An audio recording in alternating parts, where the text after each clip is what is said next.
नमस्कार। Study IQ IAS Hindi में आप सभी लोगों का बहुत बहुत स्वागत है। मैं हूं वीरत दुबे।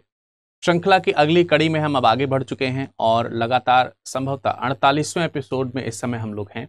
आधुनिक भारत के इतिहास में कल हम लोगों ने भाग 4 के रूप में उत्तर लेखन कार्यक्रम को देखा था, यानी उत्तर लेखन कार्यक्रम का भाग 4 पढ़ा था कल, और आशा करते हैं कि उससे आप सभी लोगों को बहुत लाभ हुआ होगा और जो खासकर नए विद्यार्थी हैं उन्हें बहुत ही अच्छा मार्गदर्शन मिला होगा कि कैसे हम पढ़ने के साथ साथ धीरे धीरे प्रैक्टिस मोड में जो लेखन है वो कर सकते हैं, क्योंकि अंततः आपको मुख्य परीक्षा में भी बैठना है, तो उत्तर लेखन की कला आपके पास में शुरुआत से ही विकसित होनी चाहिए।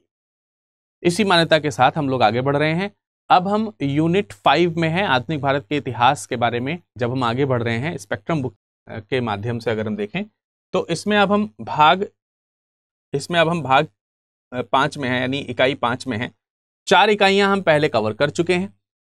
इस लेक्चर की PDF या फिर पुराने लेक्चर्स की PDF अगर आप पाना चाहते हैं तो आप हमारे इस टेलीग्राम ग्रुप से जुड़ सकते हैं, जो कि यहाँ पर लिखा हुआ है वीरत दुबे 01। ठीक है, ठीक, तो इससे आप जुड़ सकते हैं और प्राप्त कर सकते हैं। इसके साथ ही आप इससे जुड़ने के लिए ये स्कैन कर सकते हो, जिससे कि आप आसानी से जुड़ जाओ। इसके अलावा वीरत दुबे 01 नाम से आप हमें दूसरे सोशल मीडिया में भी आप हमें पा सकते हैं। तो जैसा कि मैंने बताया कि आज हम इकाई 5 में हैं और इकाई 5 है स्वतंत्रता संघर्ष का आरंभ। पिछले चैप्टर तक हमने भारतीय जो भी धार्मिक और सामाजिक सुधार आंदोलन थे, 19वीं शताब्दी के समय में होने वाले जो धार्मिक सुधार आंदोलन थे, उनके ऊपर चर्चा करी थी और बहुत विस्तार से चर्चा करी थी। बहुत सारे जो धार्मिक सुधार आंदोलन और आंदोलनकर्ता थे उनको हम लोगों ने डिस्कस किया था। लगभग 7 अध्याय के आसपास हमने जो है उसमें पढ़े थे। 7 सेशंस जो हमने लिए थे उसको कंप्लीट करने के लिए, तो काफी अच्छी तरीके से आपने कवर किया था। अब हम आज जो है स्वतंत्रता संघर्ष के आरंभ की बात करने जा रहे हैं। तो जब हम स्वतंत्रता संघर्ष के आरंभ की बात करेंगे तो किस तरह से इसकी शुरुआत हो रही होगी उसके बारे में भी हम लोग चर्चा सबसे पहले करेंगे। उन सबसे पहले एक महत्वपूर्ण सूचना आपको दे देता हूं कि 30 अप्रैल ये डेट आप जरूर याद रखें, क्योंकि ये बैच 4 में एडमिशन लेने की अंतिम तिथि है। और बैच 4 में एडमिशन लेने के लिए जहां पर कोड यूज करने की बारी आएगी, आप वहां पर विरद लाइव कोड का इस्तेमाल करेंगे। इससे आपको ये कोर्स 18,999 में आसानी से उपलब्ध हो जाएगा। ठीक है, एडमिशन लेने के बाद आप हमें इंगित कर सकते हैं हमारे टेलीग्राम पर कि सर हमने एडमिशन ले लिया है और इस कोड का इस्तेमाल किया है। मजे की बात यह है, मैं आपको बता दूं कि लाइव फाउंडेशन बैच में अब हिस्ट्री की क्लासेस शुरू होने वाली हैं। तो इतिहास की शुरुआत मैं करने वाला हूं वहां पर, और आधुनिक भारत से उसकी शुरुआत होगी। तो निश्चित तौर पर आप लोग वहां पर मेरे से जुड़ने के लिए भी जरूर आइएगा। मैं भी उतना ही उत्सुक हूं आप सबको वहां पर देखने के लिए। फिलहाल क्योंकि यहां पर हम सिर्फ आपको बेसिक जो चीजें वो बता पाते हैं, वहां पर मेरे से आपका इंटरेक्शन थोड़ा ज्यादा होगा। आप मुझसे बातचीत कर पाएंगे, जैसे मेरी आवाज के तरफा आप सुन पा रहे हैं। मैं भी आप लोगों की जो हैं, जो भावनाएं हैं, जो भी चीज आप पढ़ते हैं उसे कैसे आत्मसात करते हैं, उसके जो डिस्कशंस हैं, कुछ भी चर्चा कर सकते हैं, अपने विचार प्रकट कर सकते हैं। लिखने में आपको अपने विचार बहुत देर लग जाती है यूट्यूब वगैरह पर, आप वहां पर डायरेक्टली स्पीकर पर बोल सकते हो, मैं आपकी आवाज खुद सुन सकता हूं आपके नाम के साथ। तो ये काफी सारे फीचर्स हैं। इसके अलावा हैंड रिटन नोट्स और तमाम सारे फीचर्स उसमें आपको मिलने वाले हैं। तो जरूर मेरे इस कोड का इस्तेमाल करिए, विरद लाइव कोड का, और इस बैच में अतिशीघ्र जुड़ जाइए, क्योंकि अब हिस्ट्री की क्लास, मोस्ट अवेटेड क्लास जो आप लोगों को है वो मिलने वाली है। तो बगैर देर किए हुए जल्दी जल्दी इसमें जुड़ जाइए। 2023 के लिए जो लोग तैयारी कर रहे हैं उनके लिए भी स्टडी IQ ऐसा नहीं है कि विचार नहीं कर रहा। तमाम सारे प्रोग्राम्स हम लोगों ने 2023 को ध्यान में रखते हुए बनाए थे, जिनको धीरे धीरे हमने पूर्ण भी किया, और उस क्रम में अभी भी एक प्रोग्राम अंतिम वार के तौर पर जारी किया जा रहा है, that is rapid revision round. तो इसमें बहुत ही तेजी से, बहुत ही शानदार तरीके से सब्जेक्ट यानी कि विषयवार आप लोगों को MCQs कराए जाएंगे, उनके एक्सप्लेनेशन और उनके आंसर्स दिए जाएंगे बहुत तेजी से। आशा करते हैं कि आप सब लोग जो है बहुत सारी चीजें पढ़ चुके होंगे, तो एक रिवीजन फटाफट ये होगा। ये क्लास प्रत्येक सुबह 11 बजे आप लोगों को अवेलेबल हो रही है। ठीक है, आज सुबह 11 बजे आपको ये क्लास मिली होगी। ठीक है, सुबह 11 बजे से 1 बजे तक। ठीक है, 11 AM to 1 PM। ठीक है, ये क्लास आपको प्रत्येक दिन मिल रही है, तो आप इसका लाभ जरूर उठाइए, इसका फायदा जरूर उठाइए। विषयवार इसमें आप लोगों को ढेर सारे प्रश्न मिलेंगे। जो अति महत्वपूर्ण और अति संभावित हैं आगामी परीक्षा के लिए। 2023 में जो आपकी परीक्षा होने वाली है उसके लिए बहुत ही ज्यादा संभावित हैं, तो इससे जुड़ना बिल्कुल मत भूलिए। चलिए अब कर लेते हैं लेक्चर की शुरुआत। और आज के सेशन की शुरुआत होगी, जैसा कि हम सब लोगों को मालूम है कि हम आधुनिक भारत में जो राष्ट्रवाद है उसके ऊपर डिस्कशन करने जा रहे हैं। अध्याय 10 है भारत में आधुनिक राष्ट्रवाद का आरंभ। शायद जगह नहीं थी इसलिए नहीं आ पाया, पर आप समझ पा रहे हैं। शॉर्ट में मैंने लिखा है आधुनिक भारत में राष्ट्रवाद। तो आधुनिक भारत में राष्ट्रवाद मतलब आधुनिक भारत के राष्ट्रवाद के आरंभ को हम लोग पहले पढ़ेंगे और फिर देखेंगे किस तरीके से वो आधुनिक राष्ट्रवाद रहा। इसमें लिखने के साथ साथ सोचने समझने के बहुत सारे बिंदु हैं, इसलिए आप सोचते समझते भी चलिएगा, सुनते भी ध्यान से चलिएगा, बहुत इंपॉर्टेंट है। भारत में आधुनिक राष्ट्रवाद का भारत में आधुनिक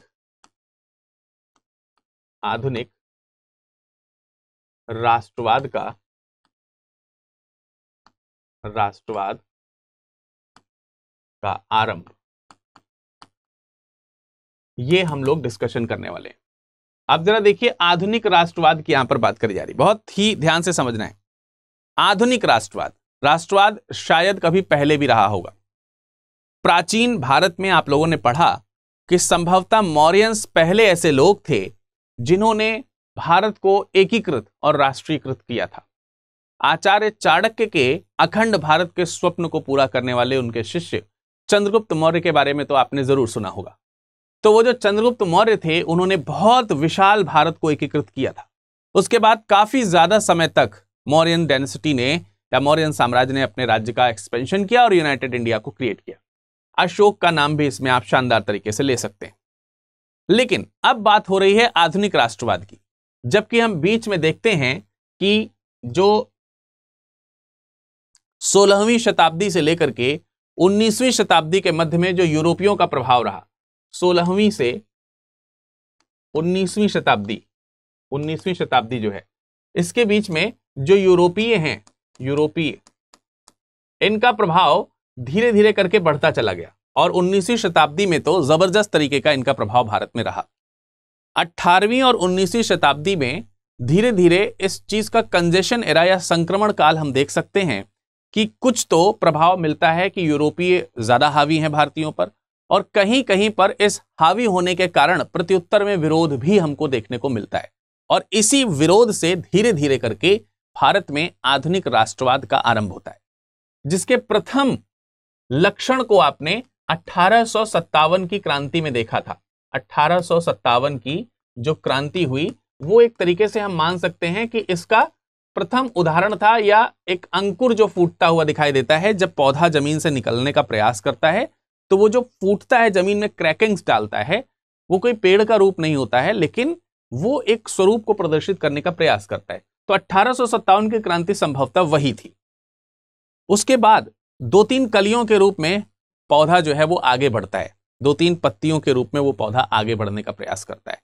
तो जो वो छोटा सा बीज है, उस बीज से अंकुर जो है वो निकल चुका है 1857 की क्रांति के रूप में, और अब वो अंकुर धरती के बाहर निकल करके एक छोटे छोटे पौधे के रूप में कहीं ना कहीं पनप रहा है। छोटे छोटे पौधे के रूप में पनपना जो है वो शुरू कर चुका है। इस तरीके से सारी चीजें शुरुआत हो चुकी हैं। और ये जो शुरुआत हमको देखने को मिलती है, ये सामाजिक धार्मिक जो सुधार आंदोलन है उनके रूप में हमको देखने को मिलती है। उसके बाद आप देखते हैं फिर ये पौधा बड़ी तेजी से ग्रो करता है यदि अगर इसे खाद पानी ठीक तरह से मिलता रहता है तो। और ऐसा ही आधुनिक भारतीय राष्ट्रवाद के पौधे में भी हुआ। आधुनिक भारतीय राष्ट्रवाद को या उसके आंदोलन को, जहां हम ये कह सकते हैं कि जो भारतीय इतिहास का जो आंदोलन है, राष्ट्रवाद का जो आंदोलन है, उसको डिफरेंट पार्ट्स में हम लोग बांट करके देखते हैं, और उन्हीं डिफरेंट पार्ट्स में इस सुधार आंदोलन के क्रम को हम लोग पहचान सकते हैं। जैसे कि उदाहरण के तौर पर इस आंदोलन के प्रथम चरण के ऊपर नजर डालें। आंदोलन का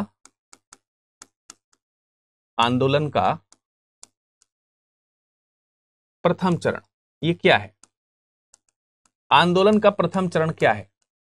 आप देखेंगे तो आपको देखने को मिलेगा कि 1885 से लेकर के 1905 ये एक राष्ट्रवादी आंदोलन का एक प्रमुख स्वरूप हमको देखने को मिलता है, जो कि उदारवादी काल के रूप में जाना जा सकता है।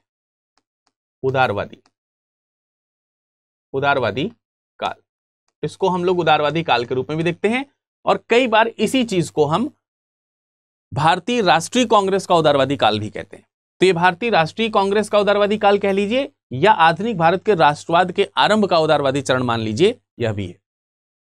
अब ये राष्ट्रवादी चरण ही हमको पढ़ना है। आधुनिक भारत में एक तरह से देखें तो हम अब अंतिम फेज में हैं, लेकिन इसी अंतिम फेज के ही बहुत सारे यूनिट्स हैं, अलग अलग यूनिट्स हैं।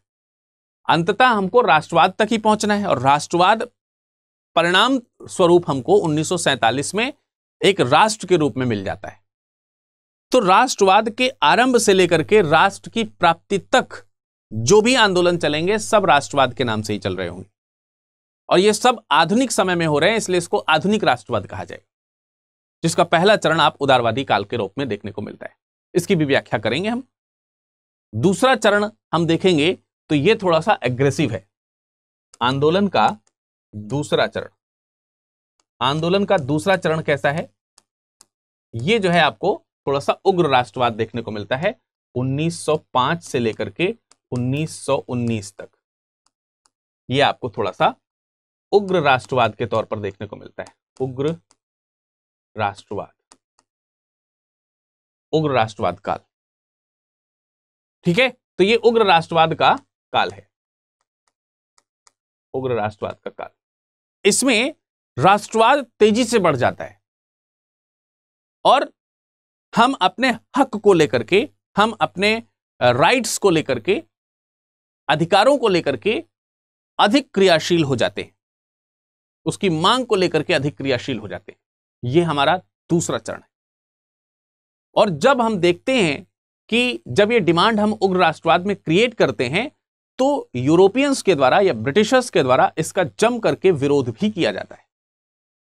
और क्योंकि अब हम विरोध करना अच्छी तरह से जान गए हैं और वो हमारी मांगों का विरोध कर रहे हैं, इसलिए आपस में झड़प हो जाती है, जिसे हम तीसरे चरण के रूप में देख सकते हैं, जो कि क्रांतिकारी आंदोलन में के रूप में जाना जा सकता है।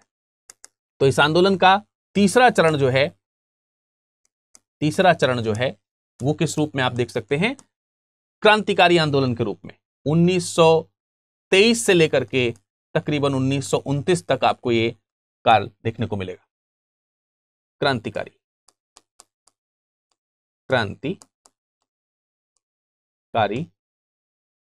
आंदोलन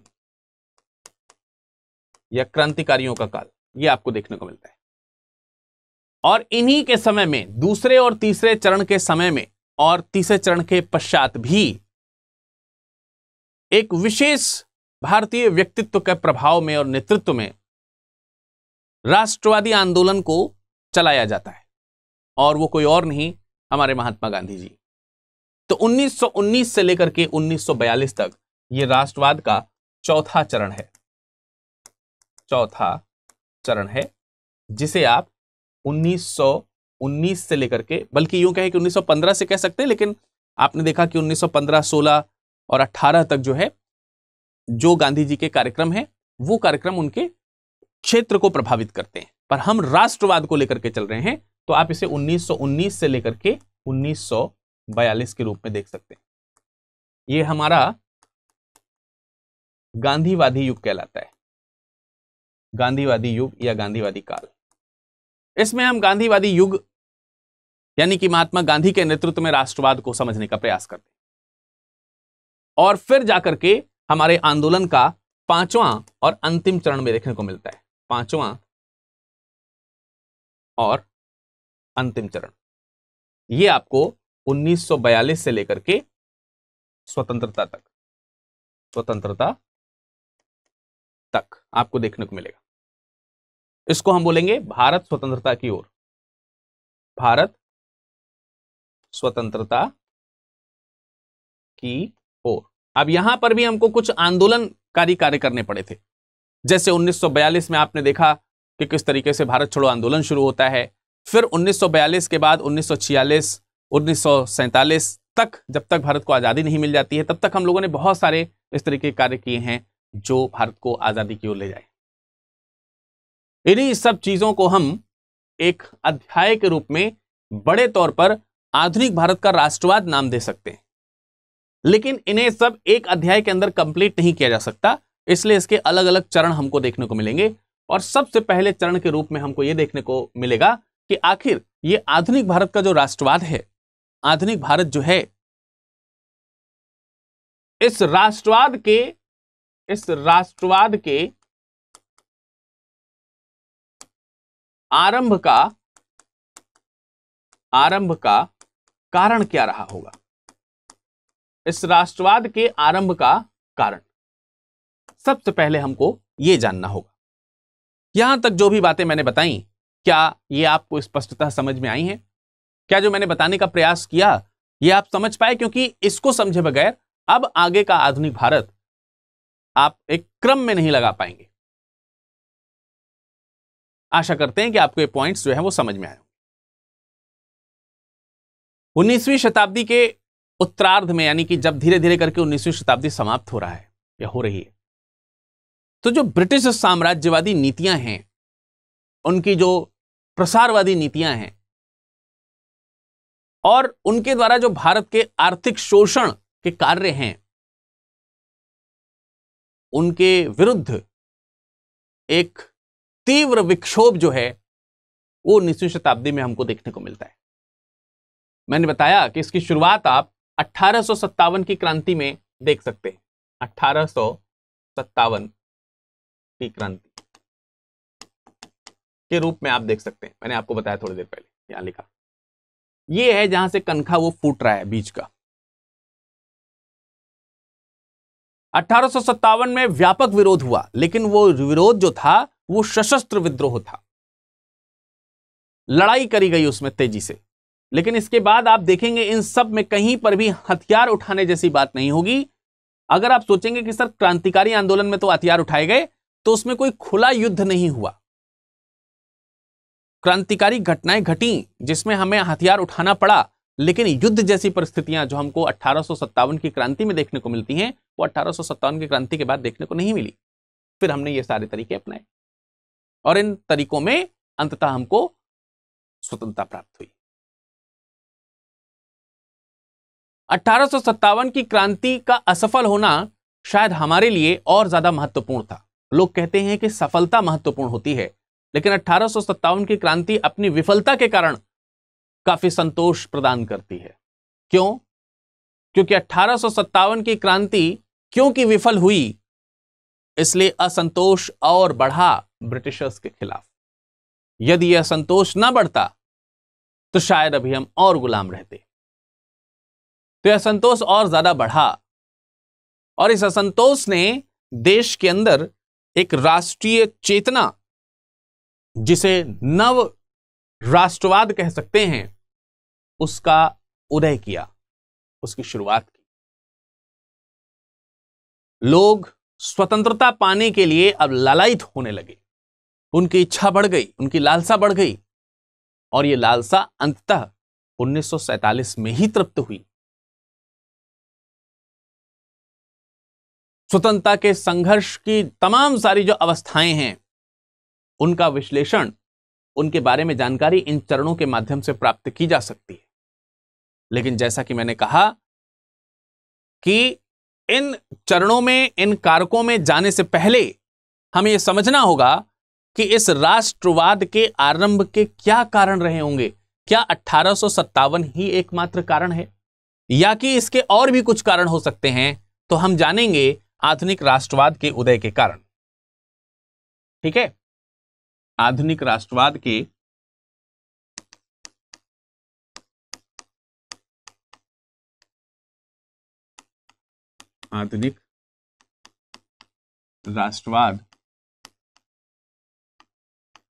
उदय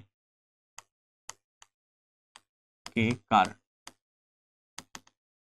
अब आधुनिक राष्ट्रवाद के उदय का कोई एक कारण नहीं है, आप सब लोगों को मालूम है इसके विभिन्न कारण हैं, विभिन्न पहलू हैं और इन विभिन्न कारणों और पहलुओं के ऊपर सबसे पहले हम चर्चा करेंगे, जानने का प्रयास करेंगे कि आधुनिक राष्ट्रवाद के उदय के क्या क्या कारण हो सकते हैं। अब इसमें सबसे पहला योगदान जो मैं आपको दिखाना और सिखाना चाहूंगा वो होगा धार्मिक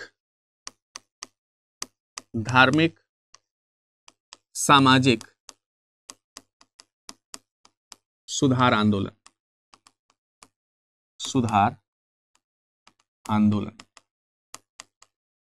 ये वो कारक हैं, इसको उस कारक के रूप में देखा जा सकता है कि इसने भी भारत में आधुनिक राष्ट्रवाद को बढ़ावा दिया होगा।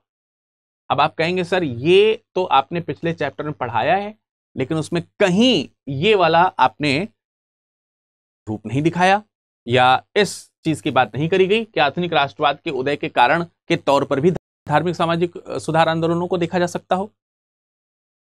लेकिन आप गौर से सुनेंगे तो मैंने ऐसा बताया है कई बार, पिछले जो भी लेक्चर्स लिए हैं, धार्मिक सामाजिक सुधार के बगैर राष्ट्रीय एकता संभव नहीं थी।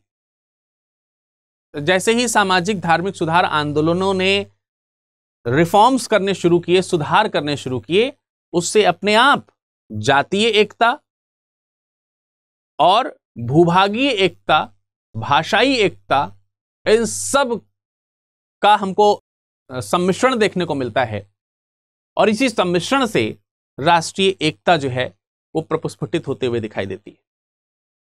जैसे आप देखिए, धार्मिक होने के साथ साथ ऐसी तमाम सारी चीजें थीं जो उन राष्ट्रीय आंदोलनों में या सुधार आंदोलनों में राष्ट्रीय भावना को प्रेरित करती थी। प्राचीन सभ्यता और संस्कृति के प्रति वो सुधार आंदोलन अपनी श्रद्धा या विशेषता उत्पन्न करते हैं, लेकिन उसके साथ साथ भारतीयों में एक अजीब सा नया साहस और विश्वास को भरने का भी काम करते हैं। और यही साहस, यही विश्वास बाद में विदेशियों को भारत से बाहर करने में महत्वपूर्ण योगदान देता है। तो आपने राजा राम मोहन राय इनके विचारों को ध्यान से सुना होगा शायद, जब हमने पढ़ाया होगा। आप लोगों ने दयानंद सरस्वती जी के बारे में सुना होगा।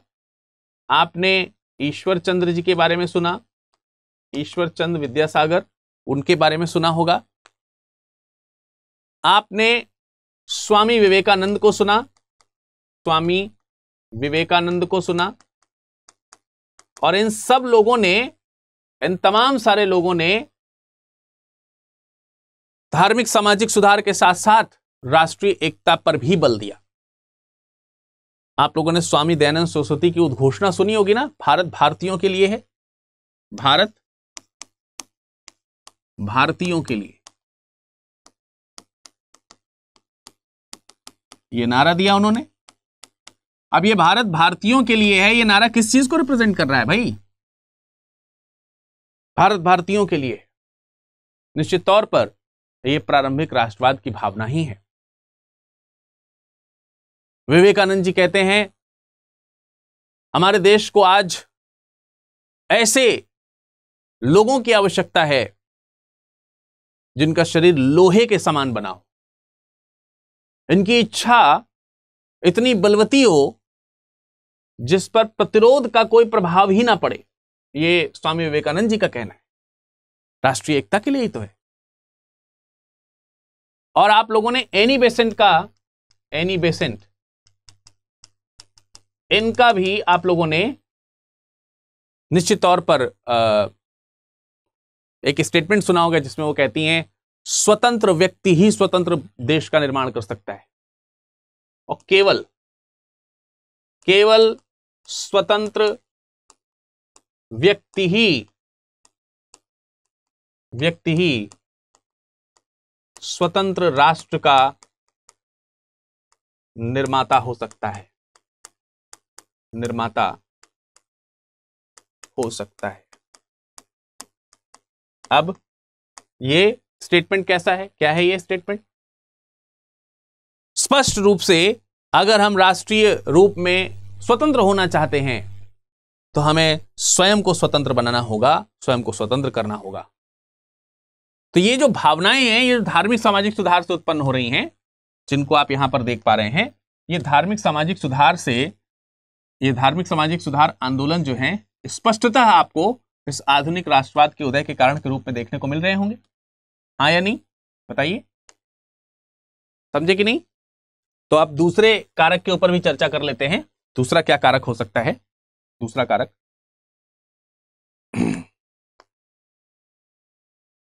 दूसरा कारक क्या हो सकता है? प्रेस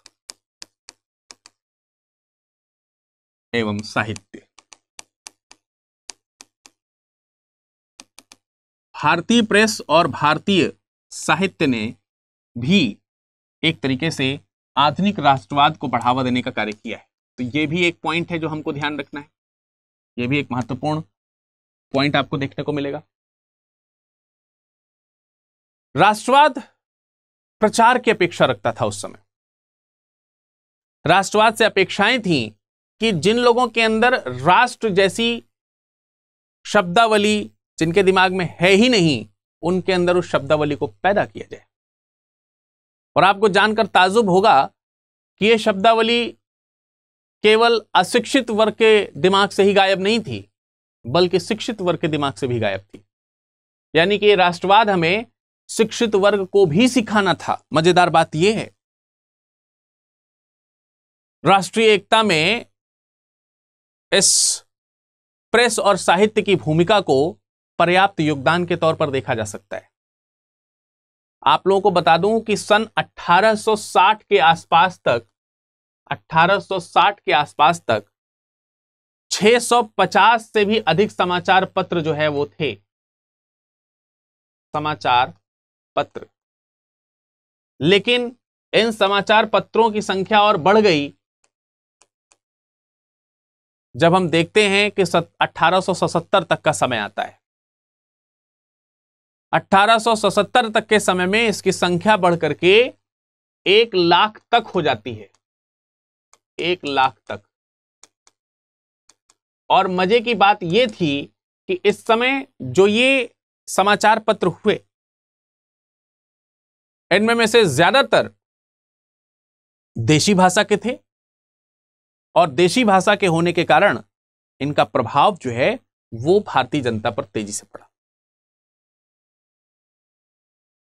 भारतीयों के हाथ में प्रेस की जो नई शक्ति मिली, इसने शक्ति ने शस्त्र का रूप धारण कर लिया।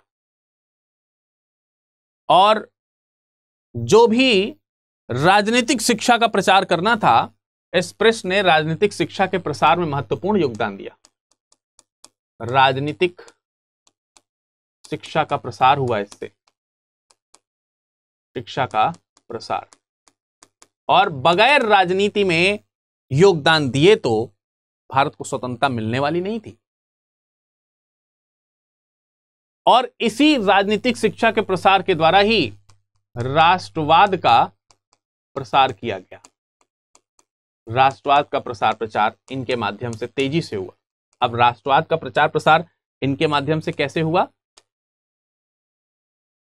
औपनिवेशिक शासकों के द्वारा किए जाने वाले अत्याचारों को इन्होंने लिखना शुरू किया, और उनसे कैसे निपटा जा सकता है इसके विचार भी प्रकट होने शुरू हुए। और कांग्रेस के एस्टैब्लिशमेंट से पहले ऐसे तमाम सारे समाचार पत्र थे जिन्होंने इस भावना को बहुत तेजी से बढ़ाया। कुछ उदाहरण देना चाहूंगा। 1853 में हिंदू पैट्रियट नाम का एक समाचार पत्र आया, हरिश्चंद्र मुखर्जी जी का। हिंदू पैट्रियट,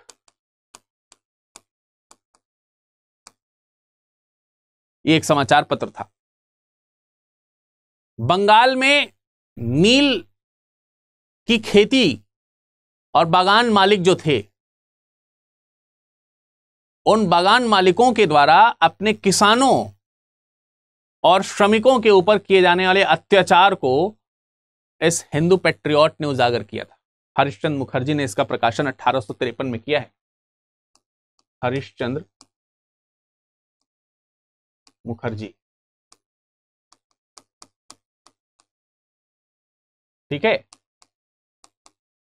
तो आप इस उदाहरण से समझिए कि जो ब्रिटिश बागान मालिक हैं उनके बारे में यह लिखना, यह अत्याचारपूर्ण बिहेवियर है इनका।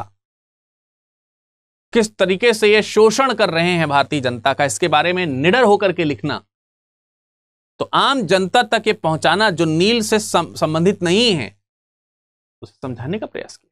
और दूसरे राष्ट्रवादी नेताओं के मन पर भी इसका प्रभाव पड़ा। एक राष्ट्रवादी नेता इतने बड़े राष्ट्र के बारे में समुचित रूप से शायद ना सोच पाए, तो सभी लोगों को थोड़ा थोड़ा सोच करके एकजुट होकर के कार्य करना होगा, जिसमें प्रेस ने महती भूमिका निभाई है, महत्वपूर्ण भूमिका निभाई है। 1861-62 के आसपास the Indian mirror, the Indian mirror 1861-62 में देवेंद्र नाथ जी के द्वारा, मनमोहन घोष भी इसके संपादक थे, मनमोहन घोष और देवेंद्र नाथ टैगोर।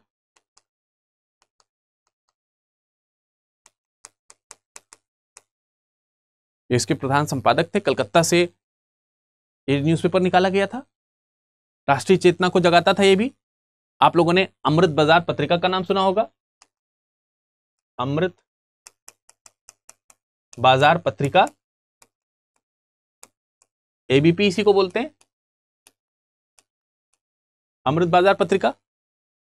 शायद ही आप में से कोई ऐसा हो जिसने इसके बारे में ना सुना हो। 1868 में इसको प्रकाशित किया गया था दो बंधुओं के द्वारा, शिशिर चंद्र, नाम सुना है कि नहीं? इनके नाम जरूर आप लोगों ने सुने होंगे, और मोतीलाल घोष। अमृत बाजार पत्रिका के माध्यम से, और इसी तरीके से तमाम सारी पत्रिकाएं उस समय में आईं। पब्लिक ओपिनियन, सोम प्रकाश, सुलभ समाचार, बंबई समाचार, Indu Prakash, Satyarth Prakash, Gyan Prakash, Kesari, the Hindu, Indian Standard, Swadesh Mitra, Herald, advocate, ऐसे तमाम, ट्रिब्यूनल, ऐसे करके तमाम सारे समाचार पत्र जो थे वो इस दौरान धड़ाधड़ प्रकाशित हुए। और इन समाचार पत्रों ने राष्ट्रीय भावनाओं को प्रेरित करने का काम और औपनिवेशिक जो शासन है उसके खोखलेपन को उजागर करने का काम किया। इसीलिए तो आगे चल करके आप देखते हैं कि वर्नाक्यूलर प्रेस एक्ट लाया गया। लेकिन वर्नाक्यूलर प्रेस एक्ट आने से पहले तक इस प्रेस ने बहुत सारे कार्य कर दिए थे। और इन्हीं पत्रकारों की तरह साहित्यकारों ने भी, साहित्यकार उन्होंने भी अपनी भूमिका निभाई। लेखन जिसको हम ओवरऑल कह सकते हैं, चाहे वो पत्रकारिता के माध्यम से हो और चाहे साहित्यकारिता के माध्यम से हो, तो जहां एक तरफ पत्रकारिता जो है वो राष्ट्रवाद को जन्म दे रही थी, वहीं दूसरी तरफ साहित्यकार भी विविध माध्यमों से अपने विचारों को लिख करके, अपनी भाषा में अपने विचारों को लिख करके राजनीतिक चेतना को जगाने का काम कर रहे थे। बंकिम चंद्र चटर्जी, इनका नाम लिए बगैर तो कैसे काम चलेगा है? बंकिम चंद्र चटर्जी वंदे मातरम या बंदे मातरम राष्ट्रवाद की प्रेरणा को देखता है। आनंद मठ, दुर्गेश नंदिनी तो बहुत ही प्रभावशाली रचनाएं हैं, जिन्होंने 19वीं शताब्दी के उत्तरार्ध में तेजी से राष्ट्रीय भावना और राष्ट्रीय राजनीतिक भावना को प्रेरित किया है। भारतेंदु हरिश्चंद्र के नाटक, भारतेंदु हरिश्चंद्र, इनके नाटक कितने ही ज्यादा प्रभावशाली थे। भारत दुर्दशा आपने सुना है? भारत दुर्दशा किसकी रचना है? ये भारतेंदु हरिश्चंद्र जी की रचना है। 1882 के आसपास या 80 के आसपास ये प्रकाशित हुई है। सुब्रमण्यम भारती का नाम सुना होगा आप लोगों ने। माइकल मधुसूदन का नाम सुना होगा आप लोगों ने। माइकल मधुसूदन दत्त बंगाली थे, लेकिन विवाह किया था तो ये चेंज कर लिया था अपना टाइटल उन्होंने। एके की बोलो सभ्यता, एके की बोले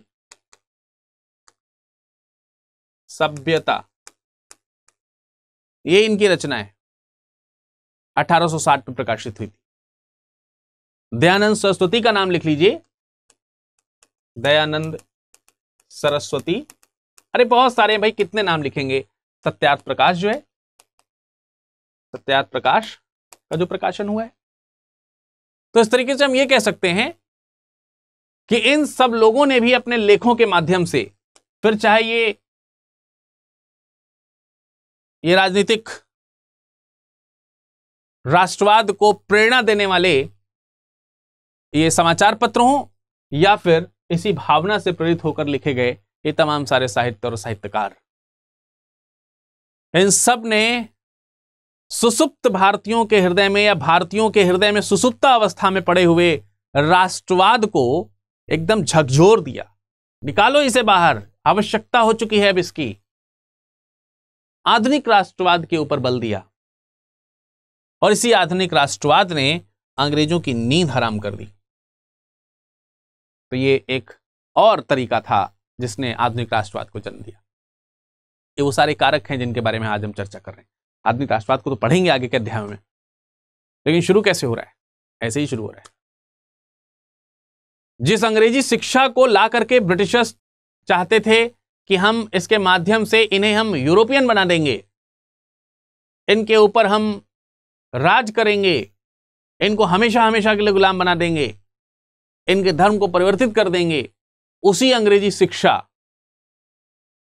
ने भारतीयों के अंदर राष्ट्रवाद को भी पैदा किया। तो इस क्रम में अंग्रेजी शिक्षा और विदेशी घटनाक्रम है कुछ। अंग्रेजी शिक्षा एवं विदेशी घटनाक्रम, कुछ विदेशी घटनाएं हैं जिन्होंने भारत के आधुनिक राष्ट्रवाद को बढ़ावा दिया। इनके ऊपर भी थोड़ी सी चर्चा कर लेते हैं हम लोग, है ना। इनके ऊपर भी चर्चा कर लेते हैं, कैसे हुआ ये। अंग्रेजों ने अपने स्वार्थ के लिए ब्रिटिश लैंग्वेज को कंपलसरी किया था, लेकिन 19वीं शताब्दी, और जैसे जैसे 19वीं शताब्दी अपने अंत की ओर बढ़ती चली गई, वैसे वैसे ये जो वेस्टर्न एजुकेशन सिस्टम है, इसमें जो शुद्धता थी, जो भी इसमें शुद्धता थी, उस शुद्धता को हमने एक्सेप्ट कर लिया।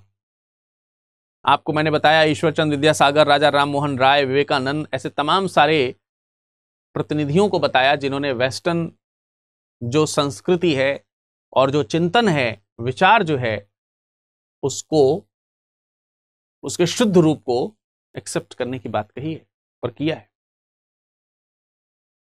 पाश्चात्य विचारधारा और अंग्रेजी शिक्षा के विकास ने भारतीयों के अंदर मानसिक जो कह सकते हैं सुसुप्तता है, जो जड़ता है, उसको समाप्त कर दिया। आधुनिकता और आधुनिक तर्क संगत विचारधारा, विवेकपूर्ण राजनीतिक दृष्टिकोण, इन सब चीजों को अपनाना और इसके विषय में सोचना, इसका अवसर प्रदान किया इसी अंग्रेजी शिक्षा ने। और आप लोगों ने स्वतंत्रता, समानता और बंधुत्व के बारे में सुना हुआ होगा। ये फ्रांसीसी क्रांति के आदर्श वाक्य थे, स्वतंत्रता, समानता और बंधुत्व। फ्रांसीसी क्रांति के इस आदर्श वाक्य को अब आधुनिक भारत के पाश्चात्य शिक्षा प्राप्त पढ़े लिखे भारतीयों ने समझना शुरू किया कि देश को स्वतंत्र कराने के लिए स्वतंत्रता का बोध होना, और स्वतंत्रता के बोध के लिए समानता लाना, और समानता के लिए बंधुत्व को बढ़ावा देना, इन सिद्धांतों पर कार्य करना महत्वपूर्ण है। 1789 में जो फ्रांसीसी क्रांति हुई, 1789 से 1799 तक, उसने इसका जम करके प्रयोग किया। उसके कॉन्स्टिट्यूशन में बेसिक जो चीजें हैं उसमें लिखा हुआ है। साथ ही साथ भारतीयों ने अमेरिकी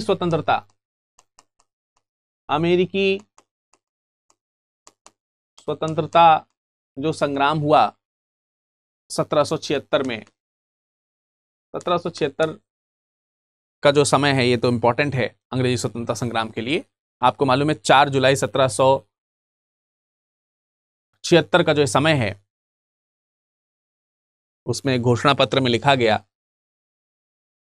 कि हम अपने आप को स्वतंत्र घोषित करते हैं, किसी भी औपनिवेशिक दबाव में हम काम नहीं करेंगे। और इन सब चीजों से भारतीय भी प्रेरित हुए। ये विचार जो है ये भारतीयों के मन में भी है, जागृत हुए। पाश्चात्य चिंतन को एक्सेप्ट तो कर ही रहे थे, पाश्चात्य जो चिंतन है उसको भी एक्सेप्ट किया है, और तमाम सारे जो पाश्चात्य चिंतक हैं उनके जो विचार हैं उसको भी अपनाने का प्रयास किया है। दूसरे देशों के जो स्वतंत्रता संग्राम हैं उनसे प्रेरणा हासिल करी है। इटली हो, यूनान हो, स्पेन हो, यहां की क्रांतिकारी जो विचार हैं, इनके राजनीतिक महत्व जो हैं उनको समझने का प्रयास किया, और उनको समझने के लिए इस अंग्रेजी शिक्षा ने महत्वपूर्ण योगदान दिया। पाश्चात्य विद्वानों की बात कर लीजिए। आप लोगों ने देखा होगा कि रात में 10 बजे अमरेंद्र सर की क्लास चलती है एथिक्स की, उसमें तमाम सारे विद्वानों और विचारकों के विचार उन्होंने पढ़ाए हुए थे, मैंने भी देखा उसको। मिल्टन, शैली, मिल्टन के विचार, शैली के विचार, तमाम सारे प्रबुद्ध यूरोपियन चिंतक थे, वाल्टेयर,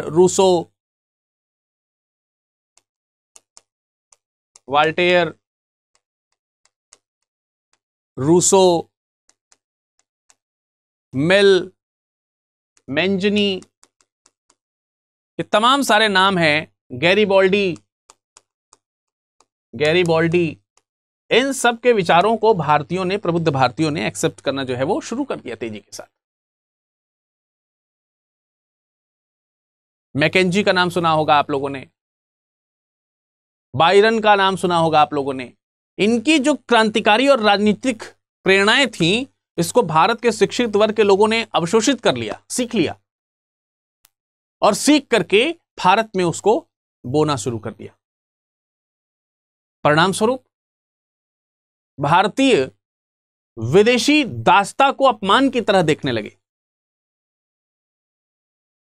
उसमें अपना अपमान समझना शुरू कर देते हैं, और व्यक्तिगत स्वतंत्रता की तरफ, राजनीतिक अधिकारों की तरफ, उनकी प्राप्ति की तरफ प्रेरित होने लगते हैं। और इस चीज से जब वो प्रेरित होते हैं तो इसके संगठन बनने शुरू होते हैं।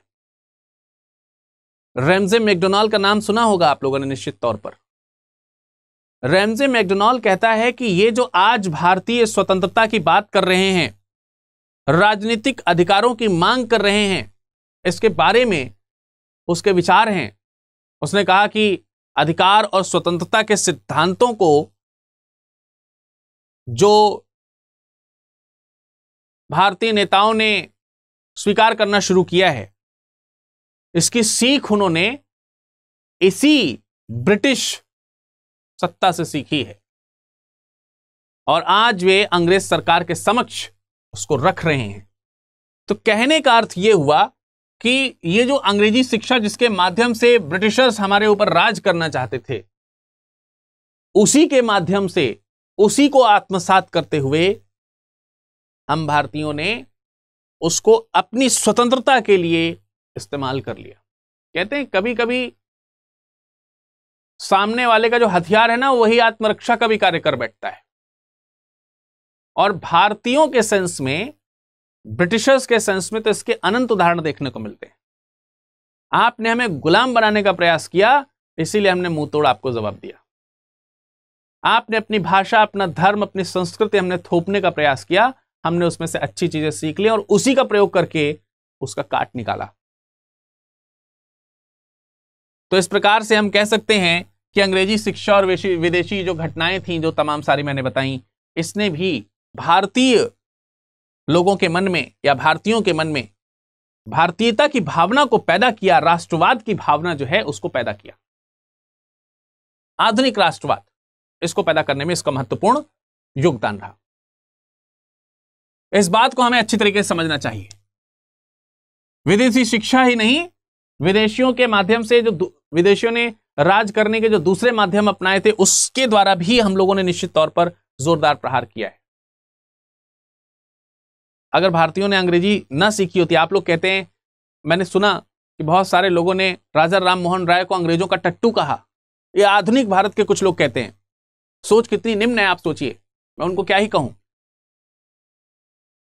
अगर उन्होंने पाश्चात्य शिक्षा के प्रसार या उसको समझने के लिए या उसको एक्सेप्ट करने के लिए जोरदार प्रयास ना किए होते, तो ब्रिटिशर्स क्या कर रहे हैं उसका पता ही नहीं चलता। आप लोगों ने ये उदाहरण तो सुना ही होगा ना, कि पढ़े लिखे जमींदार कैसे गांव के गांव को अंगूठा छाप जो किसान होते थे, किसी भी कागज पे अंगूठा लगवा कर उनके घर मकान सब गिरवी रख लेते थे। यदि गांव वाले शिक्षित ही नहीं होंगे तो कैसे पता चलेगा उस कागज में क्या लिखा है। अंग्रेजों ने इसी शिक्षा का लाभ उठा करके हमारे ऊपर अधिकार करने का प्रयास किया। फिर उनके मन में विचार आया कि कुछ जो पढ़े लिखे हैं उनको अंग्रेजी सिखा दो, तो स्वाभाविक सी बात है कि उनके विचार भी हमारी तरह हो जाएंगे, तो इन्हीं भारतीयों के द्वारा ही भारतीयों को गुलाम बनाया जाएगा। लेकिन ऐसा हर व्यक्ति के साथ वैसे जरूरी नहीं है। राजा राम मोहन राय ने भी अंग्रेजी सीखी, लेकिन भारतीयों को गुलाम बनाने के लिए नहीं सीखी, भारतीयों के अंदर राष्ट्रवाद पैदा करने के लिए सीखी। तो भारतीय राष्ट्रवाद में इस तरीके से अंग्रेजी शिक्षा का योगदान तो निश्चित तौर पर है। तो जैसे हम बोल रहे हैं कि अंग्रेजी शिक्षा ये किसकी है? विदेशियों की है। और ये वही विदेशी हैं जिन्होंने हमारे देश के ऊपर, हमारे भारत के ऊपर राज किया है। इन्हीं विदेशियों की एक और नीति है जो कि भेदभाव की नीति है, जिसको हम प्रजातीय भेद की नीति के रूप में कोट कर सकते हैं। प्रजातीय भेद की नीति। ब्रिटिशर्स की प्रजातीय भेद की नीति ने भी एक कारक बनने का प्रयास किया है, और इस नीति को लागू करके वो हमें गुलाम बनाना चाहते थे, वो हमें पिछड़ा घोषित करना चाहते थे। लेकिन इसी नीति ने हमें राष्ट्रीय एकता की भावना को प्रेरित करने में मदद भी कर दी। और न सिर्फ मदद करी, बल्कि मतलब अंग्रेजों की ये जो चाल थी, इसको नस्लवाद कह सकते हैं। नस्लीय रूप से हमें पिछड़ा कहना, यह आग में घी की तरह काम कर गया। ये अपने आप को श्रेष्ठ, अपने आप को एलीट क्लास का बताते थे, भारतीयों का अपमान करते थे, उन्हें घृणा की दृष्टि से देखते थे, काले गंदे कीचड़ में रहने वाले लोग कहते थे, नेटिव कह करके पुकारा जाता था इन्हें, देसी लोग, और अपमानजनक तरीके से भाषा का प्रयोग करते थे। उन पर तरह तरह के जातीय प्रतिबंध लगाए जाते थे। इसका एक जीता जाता उदाहरण है रेल। जो ब्रिटिश रेलवे इंडिया में शुरू हुई थी, या कि दूसरी जगहों पर भी, उसमें प्रथम दर्जे में भारतीयों को बैठने का अधिकार नहीं था।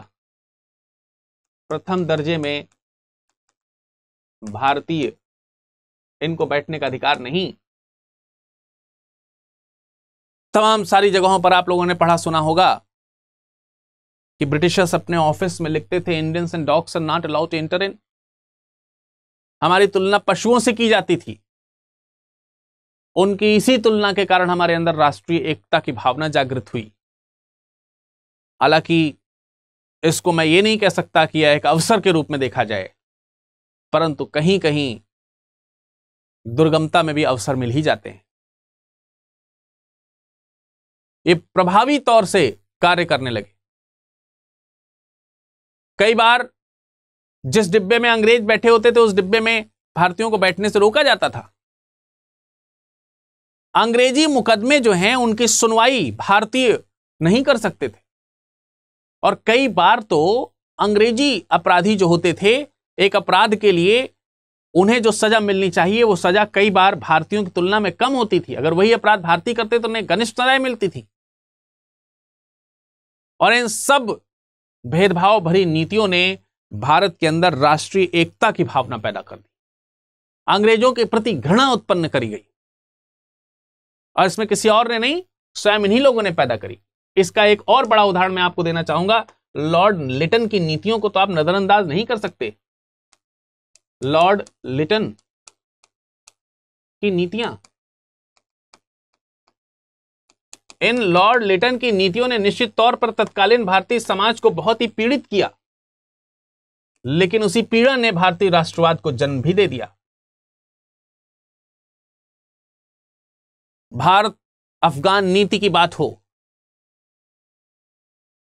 और जिस समय भारत में दुर्भिक्षु है, जिस समय भारत में अकाल पड़ा हुआ है, उस समय दिल्ली दरबार लगाना,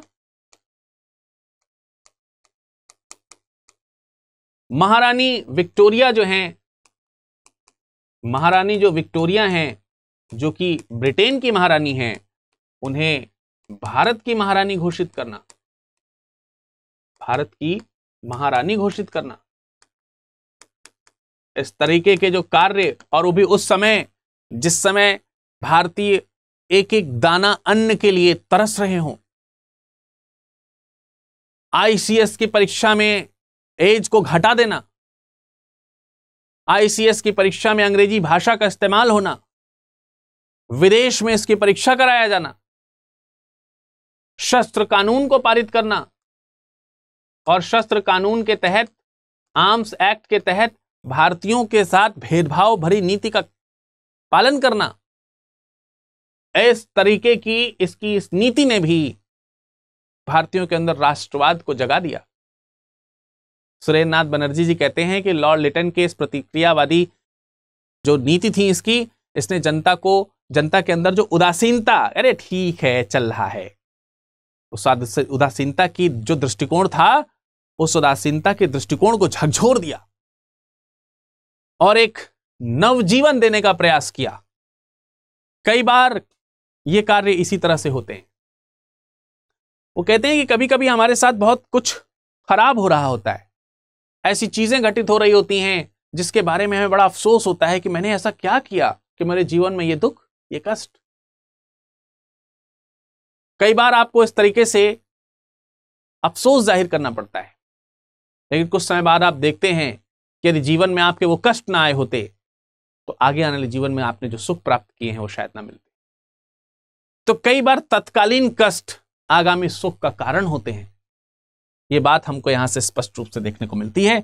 लॉर्ड लिटन की इस तरीके की नीति ने भारतीयों के अंदर जम करके राष्ट्रीय एकता को प्रेरित किया, एकता को प्रेरित किया कि भाई अब बहुत हो गया, अब इसके खिलाफ मिलकर के एकजुट होकर के आवाज उठानी पड़ेगी। इसके अलावा कुछ दूसरे कारक भी हैं, कुछ दूसरे कारक भी हैं, जैसे संचार माध्यम। संचार माध्यमों ने भी भारत में राष्ट्रीय एकता का कार्य किया है। संचार माध्यमों ने कैसे, कौन कौन से संचार के माध्यम? रेल, डाक, तार, सड़क, इन सब ने भी एक तरीके से राष्ट्रीय एकता के निर्माण में अद्वितीय योगदान दिया। उत्तर, दक्षिण, पूरा, पश्चिम भारत को, समस्त भारत को एकता के सूत्र में बांधने का काम किया। जितनी भी सांस्कृतिक सम्मिश्रण थे, धार्मिक सामाजिक सम्मिश्रण थे, उनको बढ़ावा दिया इसने। समस्त भारत में भावनात्मक एकता को सुदृढ़ किया है इन माध्यमों ने। अब इस माध्यम से तेजी से लोग इसका प्रचार प्रसार कर सकते थे, डाक तार के माध्यम से तेजी से इसका प्रचार प्रसार कर सकते थे, और इन सभी संसाधनों का प्रयोग ब्रिटिशर्स ने अपने हित के लिए किया था, लेकिन उनके इस हित में ही हमने अपना हित ढूंढ लिया। 1865 में एडिसन ने कहा भारत के लिए रेलवे जो है वो कार्य करेगी जो बड़े से बड़े राजवंशों ने कभी भारत के लिए नहीं किया होगा। तो एक तरीके से ये संचार माध्यम जो हैं, इन्होंने भी राष्ट्रवादी जो भावनाएं हैं उनके लिए कार्य किया। भारत की जो विक्षुब्ध आर्थिक दशा, आर्थिक दशा जो है, इस आर्थिक दशा ने भी, ब्रिटिशर्स की पॉलिसी थी धन निष्कासन की। वे कहते थे कि गंगा से शुद्ध पानी ले जाकर के टेम्स में जितना निचोड़ना चाहो निचोड़ दो, तब तक निचोड़ो तक गंगा सूख न जाए। इसका अर्थ यह है कि भारत के पवित्र धन को इतना ले जाया जाए, यहां से इतना ड्रेन किया जाए कि टेम्स मतलब लंदन, टेम्स कहां है, लंदन अमीर जब तक ना हो जाए, जब तक भारत गरीब ना हो जाए। और उनकी इस नीति के कारण भारत में कला कौशल नष्ट हो गया, व्यापार का जबरदस्त तरीके से ह्रास हुआ। ब्रिटिशर्स की मुक्त व्यापार की नीति, मुक्त व्यापार की नीति ने, व्यापार की नीति, इस नीति ने भारत में यूरोपियों को स्टैब्लिश होने में जो मदद करी, उससे भारतीय बाजार टूट गए और भारतीय बाजारों में विदेशी वस्तुओं का भरमार हो गया, विदेशी वस्तुओं से पूरे भारतीय बाजार पट गए। और इन सब चीजों के कारण भारत में आई भयंकर गरीबी, भयंकर अकाल, बेरोजगारी, बेगारी, दुर्भिक्षु और यत्र तत्र पीड़ित कंकाल। इस विशुद्ध आर्थिक दशा ने भी भारतीयों के अंदर राष्ट्रवाद के प्रति एक होने का भाव पैदा किया। इसके अलावा न्यायिक भेदभाव, न्यायिक भेदभाव, इसने भी भारत के लिए यही योगदान दिया, इसने भी भारत के लिए यही योगदान दिया। और आप लोगों ने एल्बर्ट बिल के बारे में जरूर सुना होगा, एल्बर्ट बिल या एल्बर्ट विधेयक। सीपी एल्बर्ट जो वायसराय के विधि सचिव हुआ करते थे, सीपी एल्बर्ट, इनके सुझाव से एक एल्बर्ट विधेयक आया था, जो शायद पहली बार ब्रिटिशर्स के द्वारा भारतीयों के लिए एक ठीक कार्य था। 1883 में इस विधेयक को पेश किया गया, जिसमें इस बात की कल्पना की गई थी, जिसका उद्देश्य रखा गया था, जिसका यह मानना था कि सरकारी जो अधिकारी हैं, सरकारी अधिकारियों और भारतीय प्रजा के बीच में जो भेदभाव है उसे समाप्त करना चाहिए। और इसके लिए भारतीय जजों द्वारा ब्रिटिश अधिकारियों और अपराधों के लिए भारतीय जो जज हैं वो भी सुनवाई कर सकते थे। अंग्रेजों ने तीव्र विरोध किया, अंग्रेजों ने क्या किया, तीव्र विरोध, और भारतीयों ने क्या किया, भारतीयों ने समर्थन किया। लेकिन क्योंकि सरकार अंग्रेजों की थी, इसलिए सरकार दबाव में आ गई और इस एल्बर्ट विधेयक में संशोधन करना पड़ गया। संशोधन हुआ और इस संशोधन ने भारतीय राष्ट्रीय जो भावना है उसको प्रेरित करने का काम किया, क्योंकि वो जो संशोधन था वो एक ऐसा संशोधन था जिसने भारत में एक जो सही कार्य पहली बार होने जा रहा था उसका भी विरोध होते हुए देखा और अंग्रेजों की स्पष्ट उस नीति का विरोध करना शुरू किया। संशोधन में यह कहा गया कि जो भी अंग्रेज अभियुक्त हैं, अगर उन्हें भारतीय जज का सामना करना पड़े तो ऐसे में भारतीय जज या भारतीय मजिस्ट्रेट के सामने उपस्थित हो, तब ऐसे में वो एक मांग कर सकते हैं कि उस सेशन जज के सामने उनका मुकदमा ज्यूरी के द्वारा सुना जाए और उन ज्यूरियों में कम से कम आधे अंग्रेज होने चाहिए। और इस घटना ने राष्ट्रीय भावना को बड़ी तेजी से बढ़ाया।